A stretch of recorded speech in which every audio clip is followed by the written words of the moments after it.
Oke, Assalamualaikum warahmatullahi wabarakatuh. Kembali lagi kita ke materi selanjutnya. Kalau minggu kemarin kita sudah menyelesaikan Markov, saat ini kita akan masuk ke dalam teori jaringan. Ya, apa sih teori jaringan itu? Teori jaringan kerja itu merupakan suatu analisis teknik riset operasi yang berhubungan dengan manajemen proyek. Ya. Di sini kita akan membahas sedikit mengenai manajemen proyek karena nanti di semester 5 akan ada mata kuliah khusus yang dinamakan dengan mata kuliah manajemen proyek ya. Kalau berbicara mengenai proyek itu apa sih? Proyek adalah suatu kombinasi kegiatan yang saling berkaitan. Kata kuncinya adalah yang saling berkaitan, yang harus dilakukan dalam urutan tertentu sebelum keseluruhan tugas dapat diselesaikan. Jadi kita tidak bisa menyelesaikan suatu tugas B misalkan jika tugas A belum selesai, seperti itu. Kalau dalam proyek seperti itu. Nah, urutan kegiatan-kegiatan tersebut dilakukan secara logis, yaitu mulai dari pelaksanaan suatu kegiatan sampai dengan kegiatan itu selesai dilaksanakan. Ya, teknik analisis jaringan kerja ini dikembangkan atau dipergunakan dalam perencanaan, penjadwalan, dan pengendalian proyek sendiri. Ya. Nah, dalam teknik analisis manajemen proyek, setidaknya kita mengetahui 3 teknik, yaitu yang pertama short speed ya, atau jalur cepat, yang kedua CPM critical path method, dan yang ketiga PERT project evaluation and review technique. Tetapi yang paling banyak digunakan dalam manajemen proyek adalah CPM dan PERT. Nah, insya Allah minggu ini dan minggu depan kita akan mempelajari ketiga metode ini. Nah, sebelum kita masuk ke dalam teknik-tekniknya, ada hal dasar yang harus kalian ketahui, yaitu dalam diagram jaringan kerja. Apa sih diagram jaringan kerja? Nah, dalam penggambaran manajemen proyek, kita menggunakan tools diagram jaringan kerja. Diagram jaringan kerja ini mempunyai 2 peranan, yaitu sebagai perencanaan proyek dan juga evaluasi secara grafik ya dari kegiatan-kegiatan suatu proyek. Nah, oleh sebab itu, diagram jaringan kerja harus mampu memberikan gambaran tentang apa? Yang pertama, dia harus mampu memberikan gambaran tentang hubungan antara komponen kegiatan. Yang kedua, harus operasi mulai dari awal sampai berakhirnya proyek, sehingga kita bisa mengetahui efektifnya itu masa proyeknya selesai pada kurun waktu berapa lama, seperti itu. Nah, ini adalah lambang-lambang yang digunakan dalam jaringan kerja. Yang pertama anak panah ya. Anak panah atau arrow di sini. Anak panah atau arrow. Nah, anak panah ini menyatakan kegiatan dengan ketentuan di sini tidak ada ketentuan bahwa panjang itu memiliki periode yang lebih lama dengan anak panah yang pendek, tidak. Dia tidak memiliki arti seperti itu ya. Pangkal dan ujung panah menerangkan kegiatan mulai dan berakhirnya dengan arah ke kanan atau positif. Jadi dimulai dari kegiatan pertama ke kanan sampai dengan kegiatan yang terakhir. Yang kedua, lingkaran kecil atau noda. Lingkaran kecil dalam diagram jaringan kerja ini menyatakan suatu kejadian atau peristiwa. Kejadian pertama, kejadian kedua, misalkan kejadian ketiga dan seterusnya. Ya. Nah, bisa menunjukkan bagian awal atau akhir dari suatu atau beberapa kegiatan. Biasanya dilambangkan dengan 1, 2, 3 dan seterusnya. Dan yang ketiga adalah anak panah yang putus-putus. Kalau tadi adalah anak panah yang lurus atau utuh garisnya, yang ketiga adalah anak panah putus-putus di sini. Artinya itu menyatakan kegiatan semu atau yang disebut dengan dummy. Dummy ini sebagai pemberitahuan bahwa terjadinya perpindahan satu kejadian dengan kejadian lain yang pada saat bersamaan. Jadi ada perpindahan suatu kejadian satu dengan suatu kejadian lain, tetapi bersamaan di sini. Nanti dalam suatu kasus contoh yang akan saya berikan, saya akan mencontohkan adanya kegiatan dummy ini. Ya. Nah, ini ada ketentuan-ketentuan yang harus kalian ketahui. Seperti contohnya seperti mungkin kelihatan ya di layar ya. Jadi di sini ada 1, 2, 3. ini A, ini B. Artinya di sini kegiatan B hanya bisa dilakukan setelah kegiatan A selesai. Kegiatan B ini hanya bisa dilakukan jika kegiatan A ini sudah selesai. Oke. Nah, ada juga jika gambarnya seperti ini. Ini 3 di sini. Ini A, ini B, dan ini C. Ini kegiatan keempat. Artinya kegiatan C ini bisa dilakukan jika kegiatan A dan B sudah selesai. Tetapi kegiatan A dan B itu tidak harus saling menunggu. Artinya dia bisa dikerjakan secara bersamaan. Atau mungkin A dikerjakan 1 minggu sebelum B mulai, seperti itu. Tetapi tidak ada hubungannya atau tidak harus saling menunggu satu dengan yang lainnya. Seperti itu. Ada juga di situ A, B, C, D. Nah, di sini kita pecah lagi menjadi C, D contohnya. Artinya, kegiatan C dan D ini bisa dilakukan jika A dan B sudah selesai. Ya. C dan D bisa dikerjakan jika A dan B sudah selesai. Itu. Nah, ini yang dinamakan dengan dummy. Kita lihat di bagian C, gambar C. Kalau kelihatan ya di sini nomor 3 dan 4 itu ada garis titik-titik. Ada garis titik-titiknya di situ. Artinya A dan B ini sebenarnya selesai dalam waktu bersamaan. Ya. Dan setelah A dan B selesai, itu baru bisa mengerjakan D seperti itu. Nanti lebih jelasnya saya akan menampilkan dalam satu kasus. Gitu. Ini adalah ketentuan-ketentuan dalam penggambaran diagram jaringan kerja. Ini juga ya. Ingat kita lihat di nomor 6 ya. A dan B, misalkan ada 2 kejadian nih A dan B, ini tidak boleh ditumpuk. Kan sama Bu, nggak boleh. Jadi dia harus digambarkan dalam diagram yang berbeda, dalam garis atau anak panah yang berbeda seperti itu. Ya. Oke, sama. Nah, kita masuk ke dalam teknik yang pertama, yaitu short spread. Saya tidak akan menjelaskan semuanya tentang short spread karena sebenarnya tidak sering digunakan ya short spread ini. Nah, macam-macam short spread dapat dibedakan menjadi yang pertama single source short spread, yaitu menentukan dari vertex sumber ke setiap vertex dengan algoritma Dijkstra, algoritma Bell-Mumford.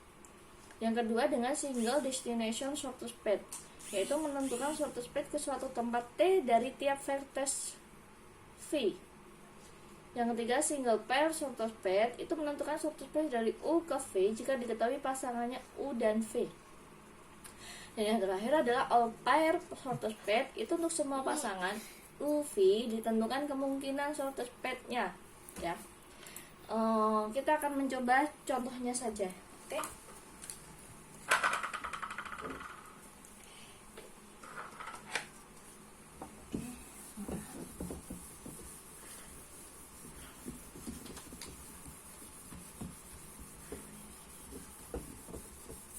Nah, di sini sebenarnya kita akan mencari jarak-jarak dari A ke C, A ke B, B ke D, C ke E, ya. Mana jarak yang paling pendek seperti itu. Dimulai dari vertex A, ya. Vertex A sebagai sumber, dan karena dimulai dari A, maka jarak atau distance A DA ini sama dengan 0. Oke, di situ ada sedikit salah ketik ya, DA sama dengan 0. Nah, dari A kita bisa jalan ke AC, bisa A ke E, bisa A ke B, bisa. Tapi kita tidak bisa jalan ke A ke D karena tidak ada hubungan antara A dan D, ya. Saya contohkan, misalkan kita akan menghitung A ke C. A ke C itu menggunakan DA ditambah dengan jarak A ke C. DA 0 ditambah A ke C adalah 7. Berarti sama dengan 7. Oke, kalau kita mau menghitung A ke B, berarti DA ditambah jarak antara AB, 0 ditambah 10 berarti 10. Oke, terus A ke E berarti DA ditambah jarak A ke E, 0 ditambah A ke E adalah 15, jadi 15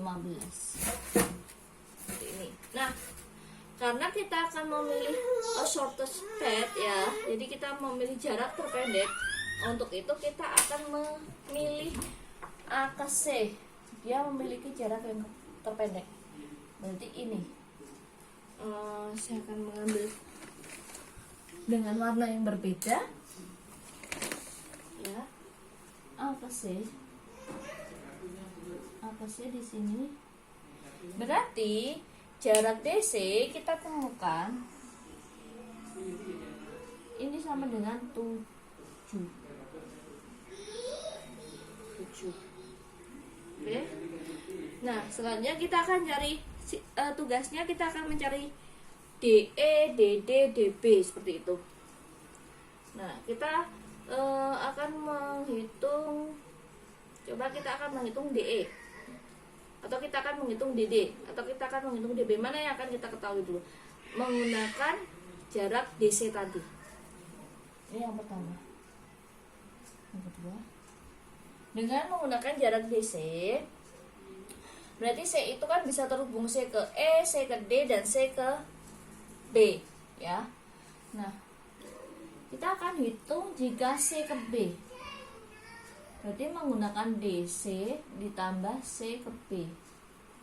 DC itu tadi 7 ditambah C ke B ini 9. Ini ke sini 9. Berarti 16. Sedangkan C ke E,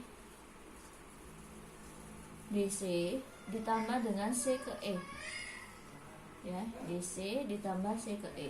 DC tadi 7 ditambah 8 berarti 15. C juga terhubung ke D, berarti C ke D itu DC ditambah C ke D, 7 ditambah C ke D adalah 2, berarti di sini 9. Nah, mana yang paling kecil? Yang paling kecil adalah jarak C ke D. Untuk itu kita ambil sini ya. Jadi kita dapatkan D ke D itu adalah jaraknya 9. Kurang mana lagi?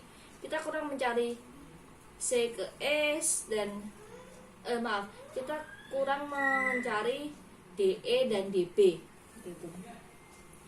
Nah, saya akan ke sini ya. Ketiga, kita akan mencari CE misalkan, kita akan mencari DE dulu coba. Berarti kan menggunakan AC yang terhubung ke E kan AC, CE dan DE. AC tadi kita sudah dapatkan, AC-nya berapa? AC 7. AE ya, maaf, A ke E. A ke E, bukan A ke C, AE. AE tadi kita dapatkan di sini 15. Kita nggak usah hitung lagi ya. CE tadi kita sudah hitung juga, hasilnya adalah 15. Dan DE kita belum hitung. DE berarti D ke D ditambah D ke E, 9 ditambah 4 atau 13. Berarti kita akan pilih jarak dari D ke E. DE berarti hasilnya adalah 13. Sini. Terakhir DB 4. DB kita akan mencari dari mana? Dari AB kita bisa, yang menuju B ya, berarti AB, satu pertama AB itu jaraknya 10. Oke. B ke D berarti jaraknya dari DD ditambah BD, 9 ditambah 6 15. Terus dari mana lagi yang menuju? Oh, CB juga bisa. CB tadi kita dapatkan 16. Dan BE berarti DE ditambah BE. DE itu tadi 13 ditambah B ke E. B ke E itu jaraknya adalah 5, berarti 18. Berarti kita gunakan dari jarak A ke B. Jadi DB didapatkan 10. Karena sudah selesai semua, kita sudah dapatkan jaraknya semua selesai. Nah, di sini kita hanya bisa menghitung jaraknya tanpa kita bisa mengetahui mana dulu sih yang harus dikerjakan dan seperti itu. Untuk itu selanjutnya kita akan menggunakan atau kita akan mencoba mempelajari teknik yang kedua, yaitu teknik shortest step dan CPM.